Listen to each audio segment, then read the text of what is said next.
Praise the lord.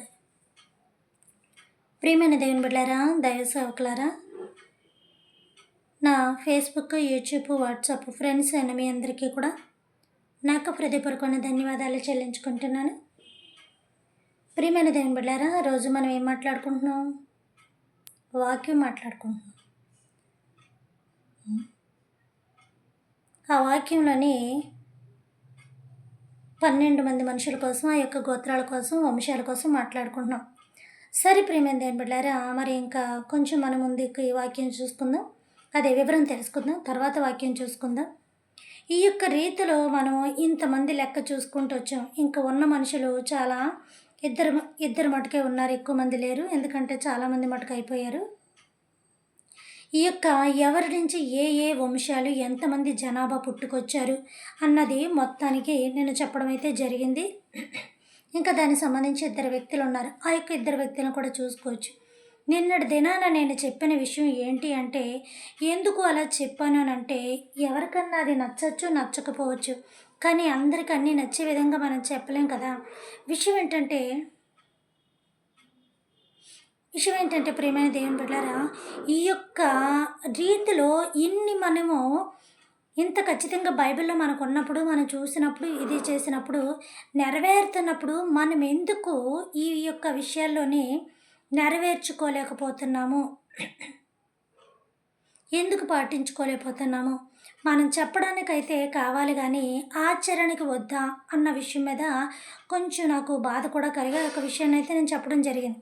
చెప్పడాకైతే చరిత్రలు చాటలుగా చెప్పేసుకుంటాను విస్తారంగా.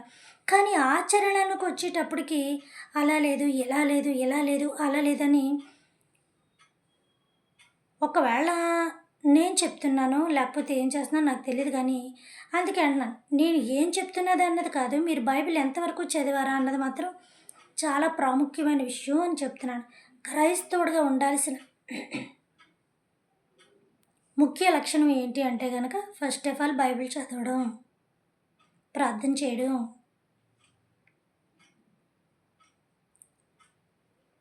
అని నేను ఎప్పటి నుంచో చెప్తున్నాను. కాబట్టి ప్రియమైన దేవుని బిడ్డలారా, ఈ యొక్క విషయాన్ని మనం చూసుకోవాలి. మనం చెప్పడానికి ఉపయోగపడే వ్యక్తులు, మనం చెప్పడానికి కావలసిన వ్యక్తులు, మనం చెప్పేటప్పుడు ఆ యొక్క వ్యక్తులు చాలా ముఖ్యమైనప్పుడు మరి పాటించడానికి ముఖ్యమైనది కాదా? చెప్పడానికి ముఖ్యమైనది కాదా? అంటే మనకు అనుకూలంగా ఉన్నాయే చెప్పుకొని, అనుకూలంగా ఉన్నాయే మాట్లాడుకుంటామా? ఇవన్నీ అనుకూలతగా లేవా? ఇవన్నీ కష్టానుతరంగా ఉన్నాయా అని నేను ఆ యొక్క విషయాన్ని బట్టి మాట్లాడాను తప్ప, ఈ యొక్క కులాల బట్టి, మతాల బట్టి విమర్శించాలని విమర్శనాకరంగా అయితే నేను మాట్లాడలేదు. సో ఎప్పుడు కూడా మాట్లాడను అలాంటివి. మీకు తెలుసు, ఎన్ని సంవత్సరాల నుంచి నా మెసేజ్ వింటున్నారు. ఒకవేళ అంతగా చెప్పాల్సిన అవసరం వస్తే ఏదో 1, 2 జాగ్రత్తగా లైన్ అలా తీసుకుంటానేమో తప్ప, ఇంకెక్కువగా నేను చెప్పడానికి ఇష్టపడను. వాక్యం టు వాక్యమే ఇవ్వడానికి ఇష్టపడుతూ ఉంటాను. కాబట్టి ప్రియమైన దేవుని బిడ్డలారా, ఏది కూడా కొట్టివేయబడలేదు, ప్రతీది కూడా నెరవేరులోనికి వచ్చిందని నేను చెప్తున్నాను. పక్కన పెట్టేశారు, కొట్టివేయబడిపోయింది, ఆ పడిపోయింది, ఈ పడిపోయింది, ఎలాంటి బళ్ళు లేవు. యేసుప్రభు అనే బైబిల్ బడిలో మనం చదువుకున్నాం తప్ప, మన జీవితం అనే బడిలో ఆయన చదవలేదు. ఆయనకి మనం చెప్పడం కాదు, ఆయన చెప్పిని మనం వినడం మాత్రమే. కాబట్టి ప్రియమైన దేవుని బిడ్డలారా, తర్వాత యొక్క ఇంకొక అతను మనం తీసుకుందాం, నఫ్తాలి. నఫ్తాలి యొక్క వంశీకులు ఎంతమంది అనగా, వేలల్లో 53, వందల్లో 400, 53,400 మంది. ఎవరు? నఫ్తాలి కుటుంబ సభ్యులు అనగా వంశీకులు అనగా శ్రేష్టమైన వారు. ప్రియమైన దేవుని బిడ్డలారా, ఒకటి గుర్తుపెట్టుకోవాలి, ఈ శ్రేష్టమైన జాతి నుంచి తప్పుకుపోయారనే దేవుడు వీళ్ళంతా వచ్చి ఎక్కడికి వచ్చారు అని అంటే గనక యెహోషువ దగ్గరికి వచ్చారు. యెహోషువ దగ్గరికి వచ్చినప్పటికి ఏమైపోయిందంటే, మొత్తం వీళ్ళంతా కూడా అలిమేశారు. ఎవరో దేవుని కాని బిడ్డలు ప్రతి ఒక్కరు కూడా అలిమేశారు. అందుకే దేవుడు శ్రేష్టత కలిగిన మీరు శ్రేష్టత లేని మనుషుల్లో మీరు ఉండకూడదు. జాతి కలిగిన మీరు జాతి లేని మనుషులలో మీరు ఉండకూడదు. యోగ్యులైన మీరు అయోగ్యుల్లో ఉండకూడదు. నా దేవుడిని ఇజ్రాయేలు దేవుడికి జనులు కాగలిగిన మీరు అనగా నాకు బిడ్డలైన మీరు వేరొక్క దేవుడికి బిడ్డలై ఉండడం నాకు ఇష్టం లేదు. కాబట్టి వాళ్ళు మీరు కలవకూడదు. విశ్వాసికి అవిశ్వాసికి పొంతనెక్కడ. మీరు అస్సలు వాళ్ళ జోలికి మీరు వెళ్ళకూడదు. వాళ్ళు మీ దాంట్లోకి రానివ్వకూడదు. మీ జాతి మీదే, మీ శ్రేష్టత మీదే, మీ వంశం మీదే, మీ యొక్క జనాభా మీదే, మీ జనాభా లిస్ట్ మీది, వాళ్ళ జనాభా లిస్ట్ వాళ్ళదే. దయచేసి అందులో కలవకండ్రా బాబు, మీకు దండం పెడతాను అని దేవుడు ఈ శ్రేష్టతమైన వాళ్ళని శ్రేష్టంగానే ఉంచాడు. ఎందుకు దేవుడు ఎంతమందిని ఎన్నిసార్లు ఇజ్రాయేల్ని నాశనం చేశాడంటే మాట వినలేదు. సరే, ఈ యొక్క ఏదో పడుతూ కష్టాలు నష్టాలు పడుతూ, కష్టాలే ఉన్నాయి, దేవుడు పెట్టిన తిండి తిన్నారు. పగలో ఏసీలాగా మేఘస్తంభం ఇచ్చాడు, రాత్రి చల్లదనానికి వెలికి అగ్నిస్తంభం ఇచ్చాడు. ఇక లోటుపాటు ఏంటి? ఆ తెల్లలేనిది చూడలేక మాకంతా పేస్ట్ కలర్లోనే కనబడుతుంది, కలర్లు కావాలి, టమాటాలు కావాలి, ఎర్రగా టమాటాలు కావాలి, అవి కావాలి, అన్నీ తెల్ల కలర్లు చూడలేకపోతున్నాం, వైట్ చూసి ఇసుక వచ్చిందని అన్నారు. ఇసుక వచ్చిన వాళ్ళందరినీ దేవుడు ఇసుకలో కలిపేశాడు. అక్కడ ఎవరైతే దేవుడి మీద ఇసుక్కున్నారో, ఎడారంటే ఇసుకే కదా, ఇసుకలో కలిపేశాడు అనమాట. ఇసుక తిని బతుకమ్మ అని అంటే మట్టి తిని బతుకమని అంటే చచ్చిపోమని అంటే చంపేశాడు. చంపడానికి తీసుకొచ్చారా అంటే అక్కడి నుంచి బయలుదేరిన వాళ్ళు కొంతమంది వయసు అయిపోయిన వాళ్ళు ఉన్నారు. ముసలా ముక్క వయసు ఇదైపోయి ఉంటారు. కొంతమంది కొట్టుకొని చచ్చారు, కొంతమంది పడక చచ్చారు. ఇక ఇలాగా కొంతమంది మోషే మీద తిరగబడి చనిపోయారు. ఇప్పుడు అదే సబ్జెక్టు మీద వెళ్తున్నాం. ఈ అన్నదమ్ముల బిడ్డల తెక్కొట్టేసుకున్నారు. ఎవరు మోషే కొట్టలేదు కానీ కొట్టలేదు కానీ కర్రెచ్చుగా మోసే సముద్రాన్ని కొట్టాడు. కానీ కొట్టుకునే పరిస్థితి దాకా వచ్చేసింది ఈ అన్నదమ్ముల ఇద్దరు బిడ్డలకేనే. కోరాహు అన్నయ్య, మోషే తమ్ముడు.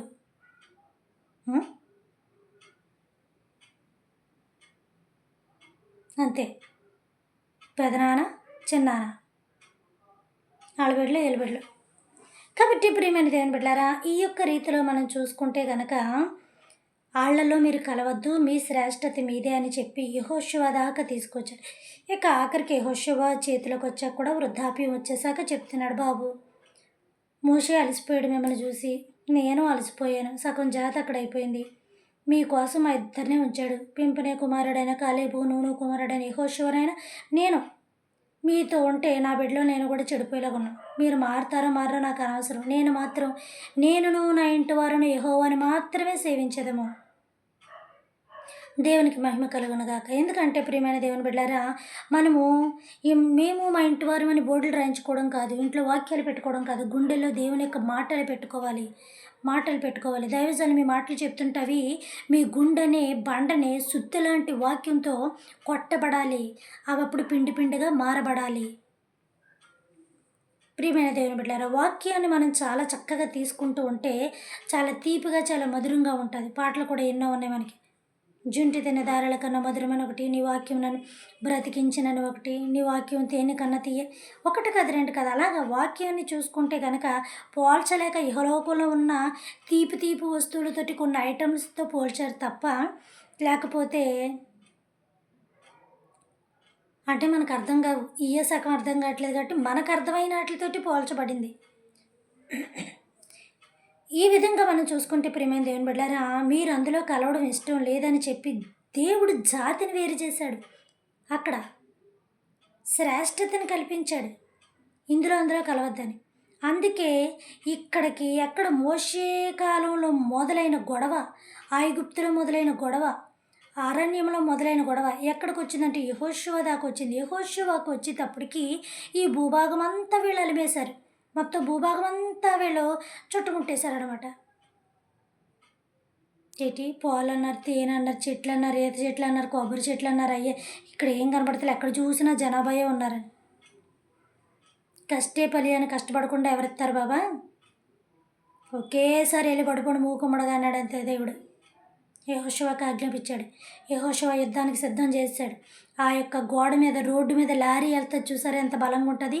ఇటొక లారీ అటొక లారీ, ఇటొక బస్సు అటొక బస్సు, అంత వెడల్పు అనమాట. ఎరుకో గోడల నుంచి గుర్రాలు వెళుతూ ఉండే ఎరుకో గోడల మీద ఆ యొక్క వేశ్యలు ఇల్లులు ఏర్పాటు చేసుకుంటూ ఉండేవారు. అందులో ఒక ప్రథమమైన వేశ్య ఎవరనగా రాహాబు. ఆమె నుంచి కూడా శ్రేష్టమైన జాతి పుట్టుకొని వచ్చింది. అవి తర్వాత చెప్తాను. చెప్పేశాను, ఇంకా చెప్పను. నేను ఆవిడ చరిత్ర తీసుకున్నానా? అందరి స్త్రీల చరిత్ర తీసుకున్నాను కానీ ఆమె స్త్రీ చరిత్ర నేను తీసుకోలేదు. ఎందుకంటే ఈ యెహోషువ చూసిరమ్మని పంపించిన అతనిలో ఒక అతను ఆమెను చేసుకున్నాడు. నేను చెప్పలేదు ఆ విషయం, తర్వాత చెప్తాను. కాబట్టి ప్రియమైన దేవుని బిడ్డలారా, ఈ యొక్క రీతిలోని ఆ గోడ అంతా అలా ఉండేదనమాట. కాబట్టి 7 రోజులు తిరిగి తిరిగి తిరిగి తిరిగి 7వ రోజున బద్దలు కొట్టారు. ఆ శబ్దాలకి పగిలిపోయింది, ఆ యొక్క ఇట్లకి పగిలిపోయింది అనుకుంటారా?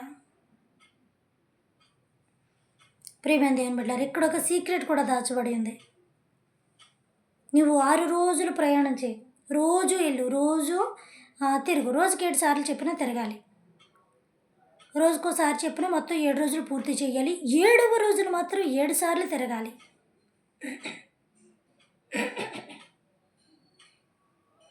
సారీ, కొంచెం డిస్టర్బెన్స్ ఉంది వాయిస్. కాబట్టి తిరిగిన తర్వాత ఒకేసారి దాన్ని బద్దలు కొట్టాలి. విషయం ఏంటంటే ఆ 7వ రోజు 7వ సార్లు తిరిగింది, 7 సార్లు తిరిగింది. రోజుకొకసారి చెప్పిన 7 సార్లు. 7వ రోజు 7 సార్లు అలా తిరగగా ఇది చేయగా. విషయం ఏంటంటే అక్కడ ఆ రోజు విశ్రాంతి దినము. విశ్రాంతి దినము. కొత్త నిబంధనలో పాత నిబంధనలో కూడా ఒక మాట ఉంటుంది, విశ్రాంతి దినానికి మనుష్య కుమారుడు ప్రభువై ఉన్నాడు అని. మనిషి అయిన వాడు ఆ రోజుకి దేవుడై ఉంటాడు అని తీసుకుంటాను. చెప్తున్నాను కదా, ఇవన్నీ సబ్జెక్టులు రెడీ చేశాను, ఒక్కొక్కటి చేస్తున్నాను. అన్నీ కూడా మీకు ఇవ్వడం అనేది జరుగుతుంది. అప్పుడు దాకా దేవుడు నాకు ఆరోగ్యాన్ని ఆయుష్ని ఇవ్వాలని ప్రార్థన చేయండి. అందుకే నేను కూడా డిలే చేయకుండా, నాకు కూడా ఎన్ని యొక్క చిన్న చిన్న ప్రాబ్లమ్స్ ఏమున్నప్పటికీ, ప్రాబ్లమ్స్ ఉంటే అది చెప్పే టైం లేనప్పటికీ కూడా నేను చాలా కంటిన్యూగా ఇవ్వడానికి చూస్తున్నాను. వేస్ట్ మాటలు వేస్ట్గానే ఉంటాయి. మనకు కావాల్సింది ఏంటంటే చరిత్ర. బైబిల్ అనేది ఒక చరిత్ర తెలుసుకోవాలి. చరిత్ర తెలుసుకోవాలి, అంతే తప్ప నా వాక్యాన్ని ఎన్ని వేల మంది మెచ్చుకున్నారు, ఎన్ని కోట్ల మంది మెచ్చుకున్నారు, నాకు ఎన్ని ఏటయ్యి అయ్యయ్యో పెరిగాయి ఇయ్యయ్యో వచ్చాయి నాకు అసలు తెలియాలటి, అవన్నీ నాకు అనవసరం. ఇప్పుడంటే ఇవన్నీ వచ్చాయి. విషయం ఏంటంటే ఇలాగ దేవుని యొక్క వాక్యం ఇంకా ప్రబలడానికి టెక్నాలజీ అనేది చాలా డెవలప్మెంట్ అయింది. కాబట్టి ఇది కూడా దేవునికి ఒక మహిమ అని చెప్పుకోవచ్చు. చెప్పుకొని కన్నా దేవుడు చేసిన కార్యం అని చెప్పుకోవచ్చు. నా సైడ్ నుంచి ఒక 100 మంది విన్నా వాళ్ళకి నేను అందరికీ ఇంటింటికి వెళ్ళి చెప్పలేను కదా. ఎంతోమంది దైవజనులు ఛానల్స్ ద్వారా ఇస్తున్నారు, వాళ్ళందరూ ఇంటింటికి వెళ్ళి చెప్పలేరు కదా. మందిరాలకి వెళ్ళి ఇచ్చిన స్పీచ్ వేరు. ఇక్కడ ఇంతమంది వింటున్నారంటే దేవుడు ఈ యొక్క సదుపాయాన్ని కూడా ఇచ్చినందుకు దేవునికి మహిమ చెల్లించుకోవాలి. మీకు ఈ రీతిలో కూడా దేవుడు వాక్యం పంపిస్తున్నందుకు. కాబట్టి ఏ దైవజనులు చెప్పినా మీకు టైం ఉన్నప్పుడు ఆ యొక్క దైవజనుల వాక్యం వింటూ ఉండండి. వాక్యం అనేది అంటే చాలా మంచిది. ఎప్పుడు దేవుడు మిమ్మల్ని ఒక కంట కనిపెట్టేలాగా చూసుకోండి. అంటే ఆయన గురించిన ప్రతి ఆశ నీ హృదయంలో ఉండేలాగా, ఏదో ఒకటి కలిగేలాగా నువ్వు దేవుని మహిమపరుస్తూనే ఉండాలి. అసలు గ్యాప్ అనేది ఉండకూడదు. నువ్వు ఇంట్లో ఖాళీగా ఉన్నప్పుడు కూడా దేవుడిని అలా నామస్మరణ చేస్తూనే ఉండాలి, నువ్వు దేవుని స్తుతిస్తూనే ఉండాలి. కాబట్టి ప్రియమైన దేవుని బిడ్డలారా, ఈ రీతిలో చూసుకుంటే శ్రేష్టంగా మీరు ఉండండి అని చెప్పారు. ఆ యొక్క 12 భూభాగాలు వీళ్ళకి పంచాల్సిన సమయంలో వీళ్ళందరూ కూడా ఆక్రమించేసి ఉన్నారు. తీరా చూస్తే వీళ్ళ గేటు దగ్గరికి వచ్చేసి ఉన్నారు. వాళ్ళ లోన చక్కగా తినుతూ తాగుతూ ఉన్నారు. మరి ఏం చేయాలి? రండ్రా బాబు, దేవుడు మాకు ఇచ్చాడు ఈ భూభాగం అంటే వస్తారా? నా ఇంట్లోకి నువ్వు వచ్చి, నా భూమిలోకి నువ్వు వచ్చి, ఎవర్రా బాబు నువ్వు అంటారు. అంటే మాటలు కొంచెం అప్పుడు తేడాగా ఉంటాయి. నేను చాలా సంస్కారంగా చెప్తున్నాను తప్ప అక్కడంతా సంస్కారం ఏముండదు. నమస్కారాలు పెట్టి కూడా అడగరు. దెబ్బక దేవుడు ఒక్క దూకు దూకండి అన్నాడు అంతే యెహోషువతోటి. ఇది చేయగా ప్రార్థన చేయగా 7వ రోజు దేవుని మహిమ ఉన్నతంగా రాగా ఎరుకో గోడలు బద్దలయ్యాయి. ఆ గోడల నుంచి దూకుకుంటూ ఆ గోడలు పడగొట్టుకుంటూ ఒకేసారి కుమ్మడికి వెళ్ళిపోయి దొరికినట్టుగా వేసి తెచ్చారు. అక్కడి నుంచి నీకు కావాల్సిందన్నీ తెచ్చేసుకో, ఒక్క విగ్రహాలు మాత్రం పెట్టుకోకు సుమా. పట్టుకున్నామంటే వేసేస్తాను నిన్ను అక్కడే. అప్పుడు వాళ్ళే ఊరి చివరికి, రోడ్డు చివరికి, అడవిల చివరికి అక్కడికి వెళ్ళిపోయిన వాళ్ళే సమరయ్యులు. సమరయ్యులు అంటే వ్యభిచారులు అని అనుకుంటున్నారు. వ్యభిచారులు కాదు సమరయ్యులు అంటే. వెళ్తున్నాం కదా, ఇవన్నీ కూడా తెలుసుకుందాం. కాబట్టి ప్రియమైన దేవుని బిడ్డారా, నఫ్తాలి యొక్క వంశీకులు ఎంతమంది అనగా 53,400 మంది. ఇక్కడే కదా ఆప్ చేసాం. ఇక్కడి నుంచి రేపు మరలా తెలుసుకుందాం. పరలోకమందున్న మా తండ్రి, మీ నామం పరిశుద్ధపరచబడునుగాక, మీ రాజ్యం వచ్చునుగాక, మీ చిత్తము పరలోకమందును నెరవేరినట్లు భూమి అందరూ నెరవేరునుగాక. మనదైన ఆహారం నేడు మాకు దయచేయము తండ్రి. మా యొక్క భువనస్తుల అపరాధములను మేము క్షమించిన ప్రకారము మా అపరాధములను మీరును క్షమించండి తండ్రి. మమ్మల్ని శోధన నుంచి చక్కడిని తప్పించము నాయన. రాజ్యము, శక్తి, మహిమ నిరంతరం మీరై ఉన్నారు తండ్రి. ఆమేన్. దేవుడు మన దీవించి ఆశీర్వదించునుగాక. Good night.